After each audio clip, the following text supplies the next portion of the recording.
நண்பர்கள் அனைவருக்கும் வணக்கம். இன்னைக்கு நம்மளோட வீடியோல என்ன பார்க்க போறோம்னா, போலீஸ் நோட்டிஃபிகேஷன் வந்து சீக்கிரமே வரப்போகுது அப்படிங்கிற வெப்சைட்ல வந்து ஆல்ரெடி வந்து அப்டேட் பண்ணியிருந்தாங்க. என்னென்ன சர்டிஃபிகேட்லாம் நீங்க ரெடியா வந்து வச்சிருக்கணும் அப்படிங்கிறதையும் வெப்சைட்ல வந்து அப்டேட் பண்ணியிருந்தாங்க. ஆனா இப்போ அது வந்து 10 டேஸ் ஆச்சு. ஆனா இன்னும் வந்து நோட்டிஃபிகேஷன் வந்து வரல. எப்பதான் வரும் அப்படின்னு சொல்லிட்டு ரொம்ப நாளா வந்து வெயிட் பண்ணிட்டு இருக்கேன். சில பேர் வந்து ஏஜ் வந்து பார்டர்ல வந்து இருக்கு, சீக்கிரம் வந்தால் தான் நம்மளால அட்டன் பண்ண முடியும், அல்லது இவ்வளோ நாளாக வந்து படிச்சது வந்து வேஸ்ட் ஆயிரும் அப்படின்னு சொல்லிட்டு நோட்டிஃபிகேஷனுக்காக ரொம்பவே எதிர்பார்த்துக்கிட்டு இருந்திருக்காங்க. ஆல்ரெடி நமக்கு எஸ்ஐ நோட்டிஃபிகேஷன் வந்து ஒரு பெரிய ஏமாற்றத்தை தான் கொடுத்துருக்கு.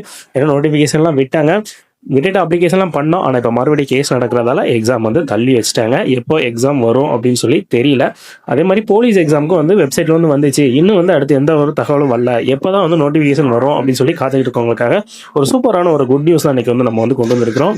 நமக்கு தெரிஞ்ச ஹையர் ஆஃபீஸர்கிட்ட கேட்கும்போது அவங்க என்ன சொன்னாங்கன்னா, ஆகஸ்ட் 25 வந்து நோட்டிஃபிகேஷன் வந்துடும். அப்படி இல்லை அப்படின்னா ஆகஸ்ட் 25க்கு மேலே செப்டம்பருக்கு முன்னாடியே வந்து நோட்டிஃபிகேஷன் வந்து வந்துடும்.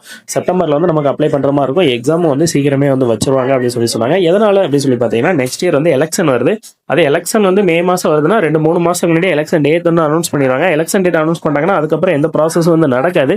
அதனால அதுக்கு முன்னாடியே வந்து எக்ஸாம் ஃபிசிக்கல்லாம் வந்து வச்சு முடிக்கிற மாதிரி பார்ப்பாங்க. ஏன்னா போலீஸ் வந்து காலி பணியிடங்கள் அதிகமாக இருக்கிறதால எலெக்ஷன் டியூட்டிக்கு ஆள் இல்லாத காரணத்தினால அதுக்கு முன்னாடி வந்து இந்த ப்ராசஸ் வந்து வச்சு முடிக்கணும் அப்படிங்கிறதுக்காக ஒவ்வொன்றும் அடுத்து சீக்கிரமாக வந்துக்கிட்டே இருக்கும் அப்படின்னு சொல்லி வந்து சொல்லியிருக்காங்க.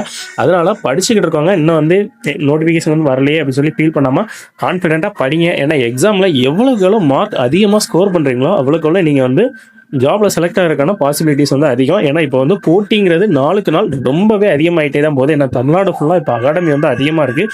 எல்லாருமே ஒரு வேலை இல்லாத இந்த இது வந்து ரொம்ப இப்போ தமிழ்நாட்டில் பெருகிட்டு இருக்காது. எப்படியாவது ஒரு கவர்மெண்ட் ஜாப் போகணும் அப்படின்ட்டு நிறைய மாணவர்கள் வந்து இப்போ வந்து படிச்சுட்டு இருக்காங்க. போலீஸ்க்கு எஸ்பெஷலாக போலீஸ்க்கு ஏன்னா 10th படித்தாலே நமக்கு வந்து போலீஸ் எக்ஸாம் வந்து எழுதுவாங்கனால நிறையா பேர் வந்து வர காம்படிஷன் வந்து அதிகமாகிட்டே தான் போகுது. எக்ஸாமில் எவ்வளோ ஸ்கோர் பண்ணுறீங்களோ அவ்வளோக்கு நீங்கள் வந்து ஓவரால் வந்து தப்பிக்கலாம். ஏன்னா இப்போ தெரியாது, நீங்கள் இப்போ அசால்ட்டாக இருந்துறீங்க. ஓவராலாக 1 மார்க் 2 மார்க்கில் போகும்போது அவங்கள தான் தெரியும் அந்த வழி என்ன அப்படிங்கிறது. அதனால் இப்போ நேரத்தை வீணாக்காமல் நல்லபடியாக படிங்க. நிறைய வந்து எக்ஸாம் வந்து போட்டுப்பாங்க. ஏன்னா சீக்கிரம் நோட்டிஃபிகேஷன் வந்து நமக்கு வரப்போது. ஆல்ரெடி வெப்சைட்லேயே சொல்லிட்டாங்க. இப்போ ஆகஸ்ட் 25க்குலேருந்து நம்ம எதிர்பார்க்கலாம் அப்படின்னு சொல்லி நமக்கு தெரிஞ்ச வட்டாரத்துலேயே வந்து சொல்லியிருக்காங்க. அதனால் உங்களோட வேலை இப்போ கான்ஃபிடென்ட்டாக படிக்கிறது. அந்த வேலையை கண்டினியூ பண்ணுங்கள். சீக்கிரமே நோட்டிஃபிகேஷன் வந்து வந்துடும். அடுத்த வீடியோவில் சொல்லிக்கலாம். தேங்க்யூ ஃபார் வாட்சிங். Bye bye.